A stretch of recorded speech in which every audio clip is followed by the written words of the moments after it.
One. જય શ્રી કૃષ્ણ. હું તમને આજે એક એવી ભાગવત ગીતા બતાવવા જઈ રહ્યો છું જે આપણો ધર્મ ગ્રંથ છે, શ્રીમદ ભાગવત ગીતા.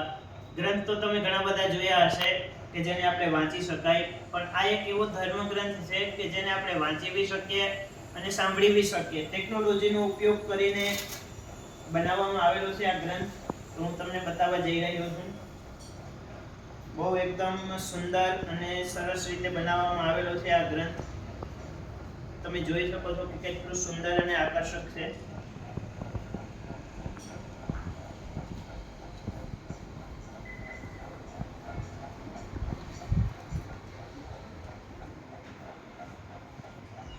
આ આપણો ગ્રંથ છે શ્રીમદ ભાગવત ગીતા. બહુ સુંદર અને સરસ રીતે બનાવવામાં આવેલો છે.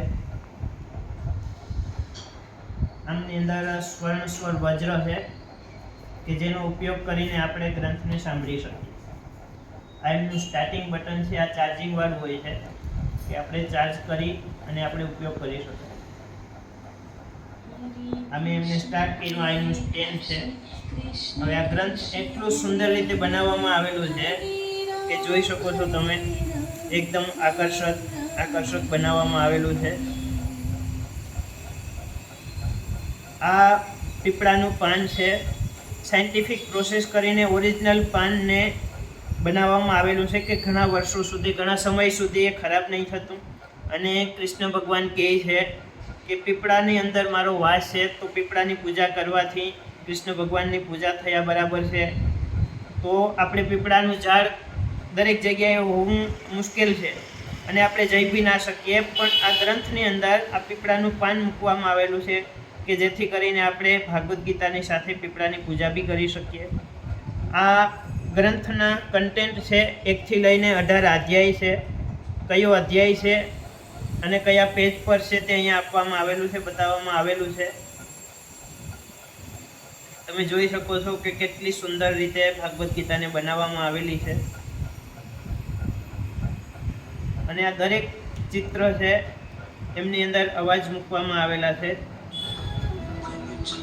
એની ઉપર ટચ કરીશું તો આપણને સંભળાશે. અહીંયાથી પ્રથમ અધ્યાય સ્ટાર્ટ થાય છે. દરેક અધ્યાયની અંદર 6 કૃષ્ણ ભજન છે કે જ્યાં આપણે ટચ કરીશું તો આપણને ભજન સંભળાશે. અલગ અલગ મ્યુઝિકની સાથે અલગ અલગ વોઇસમાં આપેલા છે. દરેક અધ્યાયમાં અહીંયા 4 આરતી આપેલી છે. તો આપણે જે આરતી પર ટચ કરીશું એ આરતી આપણને સંભળાશે. ગણપતિ બાપાની આરતી છે. તમે સ્ટાર્ટ કરીને સ્ટેન્ડ પર બી રાખી શકો. બીજી આરતી છે ભગવતી ગીતાની.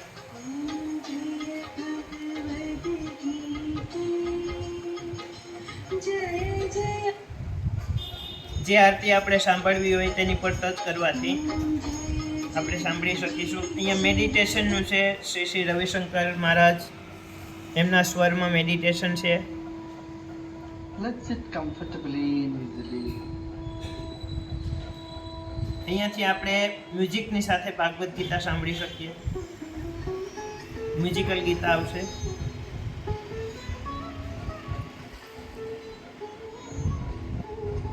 અહીંયાથી આપણે સાંભળીશું. ટચ કરશો તો શ્લોક આવશે. શ્લોકને પછી એમનું ભાષાંતર આવશે. અહીંયા ભાવાર્થની સાથે આવશે. અને અહીંયા ટચ કરવાથી આખો અધ્યાય તમે એક સાથે સાંભળી શકશો. આ એમનું લેંગ્વેજ સિલેક્શનનું છે. 15 લેંગ્વેજ આમાં આપવામાં આવેલી છે. જે લેંગ્વેજમાં આપણે સાંભળવું હોય એ લેંગ્વેજ આપણા ભારત દેશમાં બોલાતી બધી જ ભાષાઓ આવે છે. આપણે ગુજરાતી ભાષા સિલેક્ટ કરીશું. ગુજરાતી અને ગુજરાતી ભાષા સિલેક્ટ કર્યા પછી અહીંયા આપણે ટચ કરીશું તો આ ગુજરાતીમાં આખો અધ્યાય આપણને સંભળાશે. અહીંયા વોલ્યુમનું બટન બી આપેલું છે. આપણે volume B up and down કરી શકીએ. યુદ્ધ રણભૂમિમાં પાંડવોનું સૈન્ય તૈયાર જોયા પછી રાજા પિક્ચર આપેલું છે. જે પિક્ચર આપેલા છે, ઘણા બધા પિક્ચરો આપેલા છે, એમાં અવાજ મૂકેલા છે. આ શંખ છે. શંખ ઉપર ટચ કરીશું તો શંખ વાગશે. અહીંયા લેખિતમાં સંસ્કૃત, હિન્દી અને અંગ્રેજીમાં આવશે. સંસ્કૃત પર ટચ કરશું તો સંસ્કૃતિમાં આપણને સંભળાશે. હિન્દી પર ટચ ओ કરીશું संजय, જ્યારે મારા પુત્રો અને પાંડવો હિન્દીમાં સંભળાશે. ભૂમિ કે પવિત્ર ભૂમિ કુરુક્ષેત્ર પર યુદ્ધ માટે ભેગા અંગ્રેજીમાં ટચ કરીશું Dhritarashtra said, તો અંગ્રેજીમાં "O બોલશે. Sanjaya, દરેક what પેજ did my પર sons બબ્બે do શ્લોક to આપેલા your છે sons do અને બહુ સરસ when રીતે they બનાવવામાં gathered આવેલી for છે the Bhagavat battle Gita. at આપણે જોઈ શકીએ Brahmabhumi?" વચ્ચે વચ્ચે અલગ અલગ પિક્ચર મૂકેલા છે. જે પિક્ચર આપણે જેની પર ટચ કરીશું એની પરથી એવો આપણને અવાજ આવશે.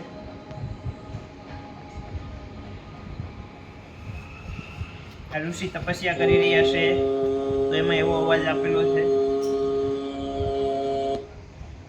અહીંયા ભગવાન શંખ વગાડે છે.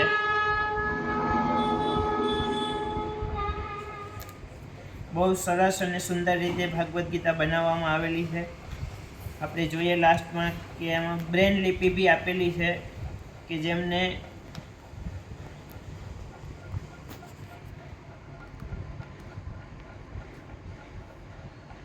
આ બ્રેન લિપિ આપેલી છે કે જેમને આંખોની દ્રષ્ટિ નહીં તો એમની આ લેંગ્વેજ હોય છે તો એના માધ્યમથી બી એ લોકો સાંભળી શકે ભાગવત ગીતા.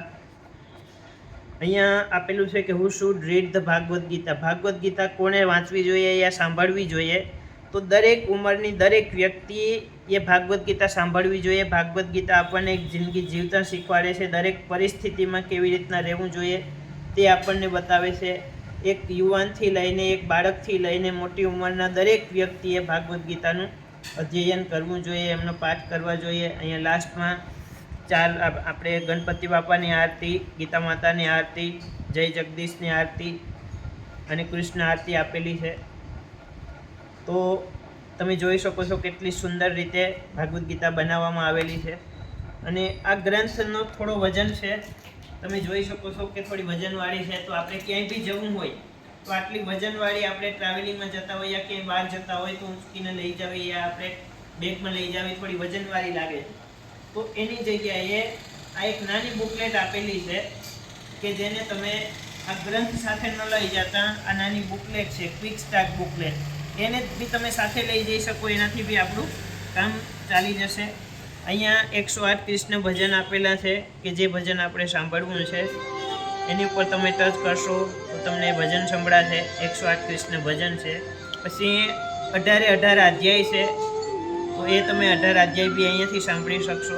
ક્વિક ઓ સ્ટાર્ટ સંજય, બટન છે. જ્યારે મારા પુત્રો અને પાંડવો ધર્મભૂમિ કે પવિત્ર ભૂમિ કુરુક્ષેત્ર મેડિટેશન પર તમારે સાંભળવું હોય તો અહીંયા મેડિટેશનનું કમળનું ફૂલ છે, એમાંથી મેડિટેશન તમે સાંભળી શકો. આ વાંસળીવાળું જે નિશાન છે એના પરથી તમે મ્યુઝિકની સાથે સાંભળી શકો. બહુ સરસ રીતે બનાવવામાં આવેલું છે. અને ભાગવત ગીતા આપણને જિંદગી જીવતા શીખવાડે છે, દરેક પરિસ્થિતિમાં એમનો સામનો કરતા શીખવાડે છે. તો અહીંયા લાઈફ લેસન્સ આપેલા છે કે કઈ કઈ પરિસ્થિતિમાં કયા કયા સમયે આપણે કયો શ્લોક અને કયો અધ્યાય સાંભળવો જોઈએ એ અહીંયા બતાવવામાં આવેલું છે. भगवान श्री कृष्ण आगे बताते हैं कि जीवन में जितने भी सुख दुख आते हैं સુખ અને દુઃખના પરિસ્થિતિમાં આપણે કયો અધ્યાય અને એમનો કયો શ્લોક ना तो સાંભળવો दुख જોઈએ તે ज्यादा અહીંયા समय બતાવવામાં આવેલું છે. रुकेगा और ना ही सुख. ठीक वैसे ही जैसे सर्दी और गर्मी के અને અહીંયા मौसम भी आते जाते रहते हैं. લેંગ્વેજ સિલેક્શનનું આપેલું हमें છે यह કે नहीं અહીંયાથી मानकर આપણે बैठ લેંગ્વેજ जाना સિલેક્ટ કરી चाहिए શકીએ. कि अगर जीवन में सुख आया है तो अब તમને कभी એક दुख ઓર नहीं વસ્તુ आएगा. બતાવવા જઈ રહ્યો છું કે આ એકદમ નાની બુકલેટ છે, लेकिन हमें दोनों को સ્ટાર્ટ सहन करने બુકલેટ की કે शक्ति આપણા और 3 ज्ञान ધર્મ होना ગ્રંથ છે, चाहिए શ્રીમદ ભાગવત ताकि ગીતા, कठिन સંપૂર્ણ હનુમાન परिस्थितियों અને में રામાયણ. विचलित न हो जाए. તો भगवान कृष्ण कहते ત્રણેય ગ્રંથનું આમાં આપેલું છે. જે ગ્રંથ આપણે સાંભળવા માંગીશું पर बात તો અહીંયા એમનું ક્વિક સ્ટાર્ટ બટન છે. ભાગવત ગીતા પર મેં સિલેક્ટ કર્યું તો એમાં આપણે 108 કૃષ્ણ ભજન આમાં બી આપેલા છે. જે ભજન આપણે સાંભળવું છે એની પર ટચ કરીશું તો એ ભજન આપણને સંભળાશે. અહીંયા જ 1 થી 18 અધ્યાય આપેલા છે. જે અધ્યાય આપણે સાંભળવો છે, મેડિટેશન સાંભળવું છે તો એની પર ટચ કરીશું તો એ અધ્યાય આપણને સંભળાશે. અહીંયા આમાં બી લેંગ્વેજ સિલેક્શનનું આપેલું છે. અહીંયાથી મેં ગુજરાતી સિલેક્ટ કરી. Gujarati અને અહીંયા હું ટચ ઓ કરીશ સંજય, તો જ્યારે ગુજરાતીમાં મારા બોલશે. પુત્રો અને પાંડવો ધર્મભૂમિ કે પવિત્ર ભૂમિ કુરુક્ષેત્ર પર અહીંયા યુદ્ધ માટે સંપૂર્ણ ઉભા હનુમાન હતા, ગ્રંથનું ત્યારે તેઓએ ક્વિક સ્ટાર્ટ આપેલા શું છે. કર્યું? તો અહીંયાથી આપણે સંજયે સંપૂર્ણ કહ્યું, હનુમાન સાંભળવું છે. તો અહીંયા એમનું યુદ્ધ સિલેક્ટ કરવાનું છે. સંપૂર્ણ હનુમાન મેં સિલેક્ટ કર્યું. હું આની પર ટચ કરીશ તો સંપૂર્ણ હનુમાનનું વાક છે. રામ રક્ષા સ્તોત્રમ છે. એમાં બી તમે ભાષા સિલેક્ટ કરી શકો. અહીંયા મેં ગુજરાતી સિલેક્ટ કર્યું. गुजराती આની ઉપર ટચ કરીશ. આ રામ રક્ષા સ્ત્રોતના રચયિતા બુદ્ધ ગુજરાતીમાં કૌશિક આવશે. ઋષિ છે. શ્રી સીતા અને રામચંદ્ર દેવતા છે. અનુષ્ટુપ સંપૂર્ણ છંદ છે. હનુમાનના 13 ચેપ્ટર છે. 13 ચેપ્ટરમાં તમે અહીંયાથી સાંભળી શકો. એના પછી રામાયણ ગ્રંથનું બી ક્વિક સ્ટાર્ટ આવી જાય છે. તો તમે અહીંયાથી રામાયણ સિલેક્ટ કરી લો. હવે રામાયણના રામ ભજન છે. જે ભજન આપણે સાંભળવું છે એની પર ટચ કરીશું તો એમના ભજન સાંભળી શકીશું. અહીંયા રામ ધ્યાન છે, મેડિટેશન છે રામ ધ્યાનનું. તો એ તમે અહીંયાથી સાંભળી શકો. અહીંયા રામકથાના મેન જે પાત્રો આવે છે તે છે કે मेडिटेट એની પરથી આપણે શું શીખી શકીએ, શું સમજી શકીએ.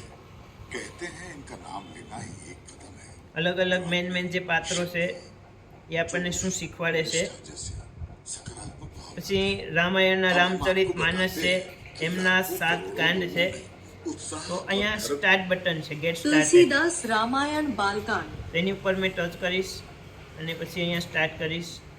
તો રામચરિત માનસનો આપણે પાઠ કરી શકીએ. અહીંયા સુંદરકાંડ છે, સુંદરકાંડના પાઠ तुलसीदास કરવા હોય रामायण તો આપણે सुंदरकांड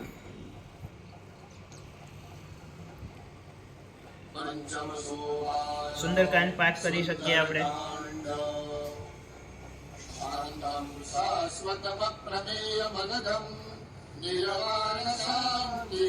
આમાં બી ભાષા સિલેક્શનનું આપેલું જ છે અહીંયા. તો બહુ સરસ અને સુંદર રીતે આ ભાગવત ગીતા બનાવવામાં આવેલી છે. દરેકના ઘરમાં આ ભાગવત ગીતા આપણો ગ્રંથ, ધર્મ ગ્રંથ હોવો જોઈએ. અને દરેક વ્યક્તિએ, નાની મોટી કોઈ બી વ્યક્તિએ ભાગવત ગીતાનું અધ્યયન કરવું જોઈએ, એમના પાઠ કરવા જોઈએ. ભાગવત ગીતા આપણને જિંદગી જીવતા શીખવાડે છે. જિંદગીમાં કેવી રીતના આગળ વધવું, જિંદગીમાં દરેક પરિસ્થિતિનો કેવી રીતના સામનો કરવો તે આપણને શીખવાડે છે. તો દરેક ઘરમાં, દરેક પરિવારમાં આ ભાગવત ગીતા હોવી જરૂરી છે. જય શ્રી કૃષ્ણ.